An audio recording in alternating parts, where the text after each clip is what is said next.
Now, there's a reason why I really like this show, and normally you'd think it's either like the fantasy theme, or it's basically the awesome fights we see sometimes, the powers, the whole sort of time travel thing, going back in time to sort of relive things. You'd think it's that. It is to some degree, but I honestly think it is the character interactions and character building, which I think is the best thing about this show at the moment. If you want to study of a character that has to sit through like the torture that he goes through in this series, then this is something I would recommend you watch. So we've seen Subaru break before, but that was basically the stress of just trying to accomplish something with basically no success. This is a completely different style of breaking. This is his actual real personality that he himself probably tried to hide deep within himself, even probably lies to himself, says that isn't a part of me.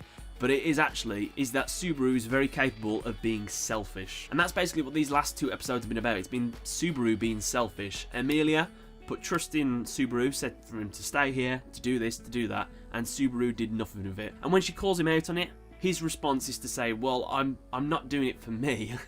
Of course I'm not, I'm doing it for you. And she's like, are you though? I mean, you could watch this episode and think it's a bad episode because all this character building we've had Subaru gain has just been basically shat on and it's just gone backwards. So we're thinking that characterization has gone backwards.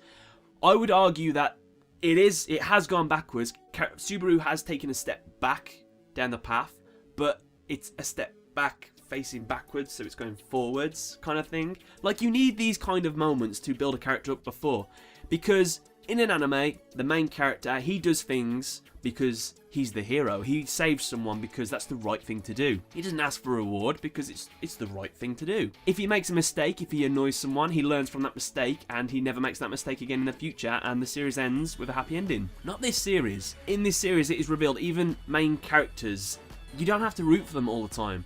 Sometimes they do good things, but they do it for a little bit of a selfish reason. And even though they may have learnt a lesson once, and they made this progress, they're still capable of going back into their old habits and making the same mistakes they once did. I'm sure a lot of people know about this in like the real world and stuff, but this is something this anime tackles really well. So I really like this episode for that reason. Obviously it wasn't very action heavy. We did see Subaru get the shit kicked out of him.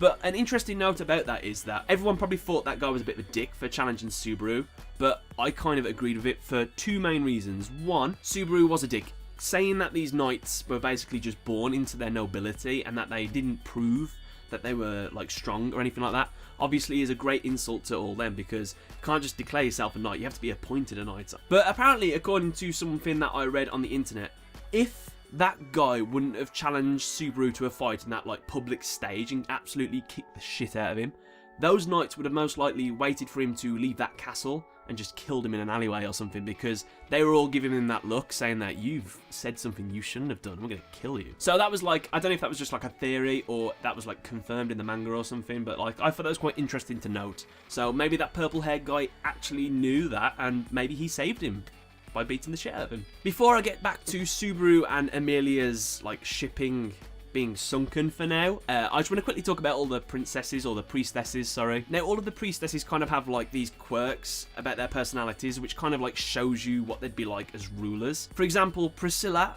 obviously she is very arrogant and looks down on people, so that's like her negative trait, if you will. Crush is a bit too forceful. Anastasia is very greedy. Now, Amelia's was equality, however, you could see this as a bit of naivety as well, because she says that she just wants everyone to be seen as the same and everyone be treated equal. And we know for a fact that this is quite hard to do, almost impossible. Obviously you can make efforts to get it close, but to have perfect equality, that may never happen. And of course we got Felt, who was reluctant at first, but she did join in, and of course she is a bit too hot-headed. So these are all the things that I think are the negatives of them being the ruler. However, obviously if I had to pick one that was going to be the best one, mine would be Crush, because for some reason I just really like her. She seems absolutely awesome. I even like her name, Crush. Awesome. However, Amelia's is obviously the best one. Equality is always the best thing, and the reason she would be the best ruler for this reason is because she has faced criticism her entire life. Being a half-elf that looks like the jealous witch, she has faced this scrutiny for her entire life. So if anyone's going to know how to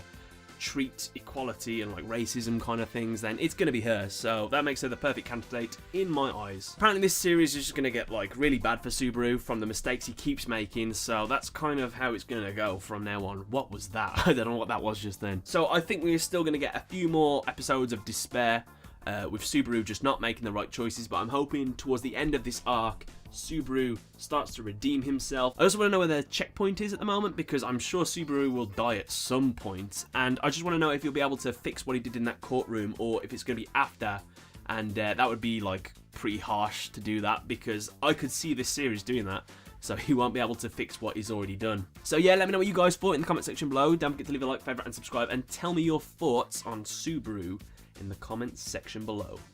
Thanks for watching. Right then guys, so recently I subscribed to Loot Crate. Specifically I subscribed to Loot Anime. They specialise in sending Loot Anime related stuff, and I thought that I'd do an unboxing for you guys and show you the kind of stuff I got. Unfortunately I'm in the future, so I've already opened it all, so I know what I get. This is what the box looks like after you've turned it inside out. It's kind of like a treasure chest, which we're going to see a treasure chest worth of stuff inside. Also, I'm wearing, spoiler, a t-shirt. You'll see more of that later. So I hope you enjoyed the video. Here we go. Right then, here we go. Welcome to the unboxing. First things first, let's get through this protective layer, which